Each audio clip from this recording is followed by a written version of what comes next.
ഇന റീത്തയെ തല്ലുന്ന കാഴ്ച കണ്ട് സന്തോഷിച്ച് സ്റ്റാൻലി. അങ്ങനെ പ്രിയ പ്രേക്ഷകരെ, പ്രിയ കൂട്ടുകാരെ, മഴ തോരും മുമ്പേൽ നമുക്ക് കാണാനായിട്ട് കഴിയുന്നത് എന്ന് പറഞ്ഞു കഴിഞ്ഞാൽ നമ്മുടെ സ്റ്റാലിനോടും അലീനയോടും പ്രതികാരം ചെയ്യാനായിട്ട്, സ്റ്റാലിൻ്റെ സ്വത്തുക്കൾ പിടിച്ചെടുക്കാനായിട്ട് ആര്, നമ്മുടെ റീത്ത വരികയാണ് എന്ന് കാണാൻ സാധിക്കും. അതിനായിട്ട് റീത്ത പ്രയത്നിക്കുകയാണ് എന്നും കാണാം. അതായത് റീത്ത മനസ്സിലാക്കാത്തൊരു കാര്യമുണ്ട്. സ്റ്റാലിയെയും അലീനയെയും ഇനി ഒരിക്കലും വേർപിരിക്കാൻ കഴിയില്ല എന്നുള്ള കാര്യം. അത് മറന്നുകൊണ്ട് തന്നെ റീത്ത അവർക്കിടയിൽ വലിയൊരു കുത്തിത്തിരിപ്പും വലിയൊരു വിള്ളലും ഉണ്ടാക്കാനായിട്ട് ശ്രമിക്കുന്നത് കാണാൻ സാധിക്കും. പക്ഷേ അതൊന്നും വിജയിക്കുന്നില്ല എന്ന് കാണാൻ സാധിക്കുന്നുണ്ട് പ്രേക്ഷകരെ, പ്രിയ കൂട്ടുകാരെ. അതായത് എല്ലാം മറികടന്ന് സ്റ്റാൻലി അലീനയെ അംഗീകരിക്കുകയാണ്, തൻ്റെ വീടിൻ്റെ അധികാരിയാക്കുകയാണ്. അലീനയുടെ അടുത്ത് ഒരു തവണ വന്നപ്പോൾ സ്റ്റാൻലിനെ കുറിച്ച് പുച്ഛിച്ച് തള്ളുന്നുണ്ട്. അവൻ സ്വന്തം ഇഷ്ടത്തിന്, സ്വന്തം ആഗ്രഹത്തിന് പ്രാധാന്യം നൽകുന്നവനാണ് എന്ന്.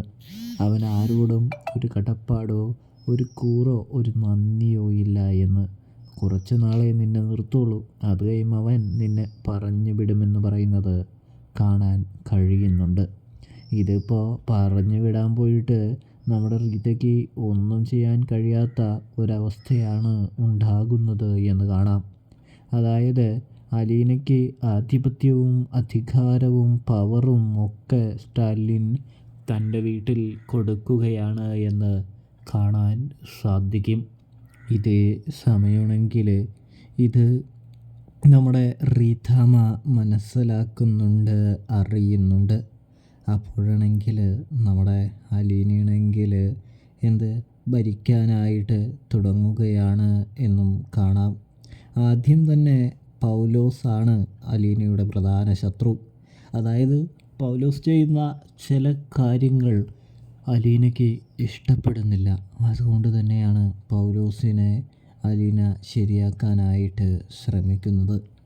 കാരണം പൗലോസ് ആണല്ലോ അഹങ്കാരം അധികമായിട്ട് കാണിക്കുന്നത്. കേണൽ സാബ് പറഞ്ഞാൽ മാത്രമേ അനുസരിക്കുള്ളൂ എന്ന് പറയുന്ന പൗലോസിന് ഒരു വലിയ തിരിച്ചടിയാണ് സ്റ്റാൻലി കൊടുക്കുന്നത്. തൻ്റെ മകളെയും അനുസരിക്കണമെന്നും തൻ്റെ മകളാണ് ഇനി കാര്യങ്ങൾ മുന്നോട്ട് കൊണ്ടുപോകാനായിട്ടും തീരുമാനിക്കാനായിട്ടും പോകുന്നതെന്നും പൗലോസിന് ഇവിടെ നിൽക്കാൻ താല്പര്യമില്ലെങ്കിൽ പോകാമെന്നും സ്റ്റാൻലി പറയുന്നതോടുകൂടി പൗലോസിൻ്റെ അടപ്പ് തെറിക്കുകയാണ്. അതോടുകൂടി പൗലോസിൻ്റെ അഹങ്കാരത്തിന് ഒരു പരിധിവരെ അറുതി ഇടാനായിട്ട് അലീനയ്ക്ക് സാധിക്കുന്നുണ്ട് എന്ന് കാണാനായിട്ട് കഴിയും പ്രേക്ഷകരെ. ഇതേ സമയമാണെങ്കിൽ നമുക്ക് കാണാൻ സാധിക്കുന്നത് എന്ന് പറഞ്ഞാൽ നമ്മുടെ അലീന ഭരണം തുടങ്ങുകയാണ്. ഇന്നതുപോലെ മേടിക്കണം, കൃത്യമായിട്ട് മേടിക്കണം, കൂടുതൽ ഒന്നും മേടിക്കാൻ പാടില്ല, വേസ്റ്റ് ഒന്നും വരാനായിട്ട് പാടില്ല എന്നുള്ള തരത്തിലൊക്കെ അലീന പറഞ്ഞു തുടങ്ങുന്നുണ്ട്. ഒരുപാട് മാറ്റങ്ങൾ സ്റ്റാലിൻ്റെ വീട്ടിൽ അലീന കൊണ്ടുവരുന്നുണ്ട് എന്ന് കാണാൻ സാധിക്കും. സാറ്, അതായത് നമ്മുടെ പപ്പ സ്റ്റാലിനാണെങ്കിൽ ടേബിൾ നിറച്ച് ഭക്ഷണം വേണമെന്ന് പറഞ്ഞല്ലോ. അതേമാതിരി തന്നെ ടേബിൾ നിറച്ച് ഭക്ഷണമുണ്ട്. എന്നാൽ മിതമായ നിരക്കിലാണ് എല്ലാം അലീന സെറ്റ് ചെയ്യുന്നത് എന്ന് കാണാം. ഒടുവിൽ മാസാവസാനം നോക്കുമ്പോൾ ഒരുപാട് കാശ് ഭക്ഷണത്തിൽ നിന്ന് തന്നെ അലീനയ്ക്ക് ലാഭിക്കാനായിട്ട് സാധിക്കുന്നുണ്ട്. ഇതെറിഞ്ഞ സ്റ്റാലിനാണെങ്കിൽ അലീനയുടെ ഭരണത്തെ കൂടുതൽ സന്തോഷിപ്പിക്കുന്നതും അലീനയ്ക്ക് കൂടുതൽ അധികാരം കൊടുക്കുന്നതും കാണാൻ കഴിയും. ഇതേ സമയം പൗലോസാണെങ്കിൽ മനസ്സിൽ ചെറിയൊരു അസൂയ ഉള്ളവനാണ്. അവനാണെങ്കിൽ അലീനയുടെ കീഴിൽ ഇങ്ങനെ പണിയെടുക്കാനായിട്ട് സാധ്യമൊന്നുമല്ല. അതുകൊണ്ട് തന്നെ റീത്തയുടെ അടുത്ത് വിളിച്ച് പതിയെ പറയുന്നുണ്ട്, എൻ്റെ പൊന്ന് റീത്ത ചേച്ചി, നിങ്ങൾ അവിടെ എന്തെടുക്കുക? നിങ്ങളിവിടെ വരുമ്പോഴേക്കും മിക്കവാറും ഇവിടുത്തെ എല്ലാം ആ പെണ്ണിൻ്റെ കയ്യിലാവും എന്ന് പറയുന്നത് കാണാൻ കഴിയുന്നുണ്ട്. എന്താടാ പൗലോസേ, എന്താടാ കാര്യം എന്ന് ചോദിക്കുകയാണ് നമ്മുടെ ആര് റീത്ത. ഇവിടെ നടക്കുന്നത് വല്ലതും ചേച്ചി അറിയുന്നുണ്ടോ? അധികാര കൈമാറ്റമല്ലേ? പപ്പ മോൾക്ക് എല്ലാം കൊടുത്തുകൊണ്ടേയിരിക്കുകയാണ് എന്ന് പറയുന്നത് കാണാനായിട്ട് സാധിക്കും. അല്ല, എന്താ സ്റ്റാലിൻ കൊടുത്തത് എന്ന് ചോദിക്കുന്നു. അപ്പോഴാണെങ്കിൽ ആര് നമ്മുടെ ഇവൻ പൗലോസ് റീത്തയോട് കുറച്ച് എരിവും പുളിയൊക്കെ കയറ്റി തന്നെ പറഞ്ഞു കൊടുക്കുന്നുണ്ട്. എൻ്റെ പൊന്നു റീത്ത ചേച്ചി, സ്വത്തുക്കളൊക്കെ ഏതാണ്ട് മാറ്റാനായിട്ട് പോവുകയാണ്.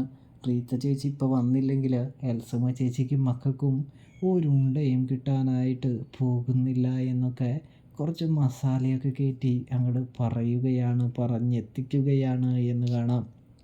ഇതേ സമയമാണെങ്കിൽ നമ്മുടെ ആര് അലീനയുടെയും സ്റ്റാലിൻ്റെയും അടുത്തേക്ക് റീത്ത പറന്നെത്തിയ റീത്തയാണെങ്കിൽ സ്റ്റാലിയോട് ചോദിക്കുകയാണ്, നീ ഇതെന്ത് ഭാവിച്ചിട്ടാണ് സ്റ്റാലി എൻ്റെ സഹോദരിക്കും മക്കൾക്കും അവകാശപ്പെട്ടതൊക്കെ അവൾക്ക് കൊടുക്കാണോ എന്ന് ചോദിക്കുന്നത് കാണാം. അവൾക്കോ? ഏതവൾക്ക് എന്ന് ചോദിക്കുമ്പോൾ, നിൻ്റെ മകൾക്ക് അവളല്ലേ ആകെ നിനക്ക് ഉള്ളൂ എന്ന് ചോദിക്കുന്നു. ഇതേ സമയമാണെങ്കിൽ അതെ, അവൾക്കൊക്കെ ഞാൻ എഴുതി വെച്ച് കഴിഞ്ഞിരിക്കുകയാണ്. ഇനി നിങ്ങൾക്ക് എന്ത് ചെയ്യാൻ പറ്റുമെങ്കിൽ ഒന്ന് ഞാനൊന്ന് നോക്കട്ടെ എന്ന് പറയുമ്പോൾ റീത്തയാണെങ്കിൽ സ്റ്റാലിയോട് പൊട്ടിത്തെറിക്കുകയാണ്. നീ എന്താടാ ചെയ്തു വെച്ചിരിക്കുന്നത്? എൻ്റെ സഹോദരിയും എൻ്റെ സഹോദരിയുടെ മക്കളും വഴിയാധാരമാവില്ലടാ എന്ന് ചോദിക്കുന്നത് കാണാൻ സാധിക്കും. അപ്പോഴാണെങ്കിൽ ആര് നമ്മുടെ സ്റ്റാലി പറയുന്നുണ്ട്, തന്നെ വേണ്ടാത്തവരെ തനിക്ക് വേണ്ട എന്നും. ഇതേ സമയം റീത്തയാണെങ്കിൽ സ്റ്റാലിൻ്റെ കഴുത്തിന് പിടിക്കുകയും തല്ലാനായിട്ടൊരുങ്ങുകയും ചെയ്യുമ്പോൾ, നിർത്ത്, ആരാ എൻ്റെ വീട്ടിൽ തോന്നിവാസം കാണിക്കുന്നത് എന്ന് ചോദിച്ചുകൊണ്ട് അലീന വരുന്നൊരു കാഴ്ച കാണാനായിട്ട് സാധിക്കുന്നുണ്ട്. പ്രേക്ഷകരെ, പ്രിയ കൂട്ടുകാരെ, ഇതേ സമയമാണെങ്കിൽ ആര് നമ്മുടെ റീത്ത ഞെട്ടിപ്പോവാണ്. എൻ്റെ വീടെന്നൊക്കെ പറയുന്നത് കൊണ്ട് തന്നെ കേട്ടോ.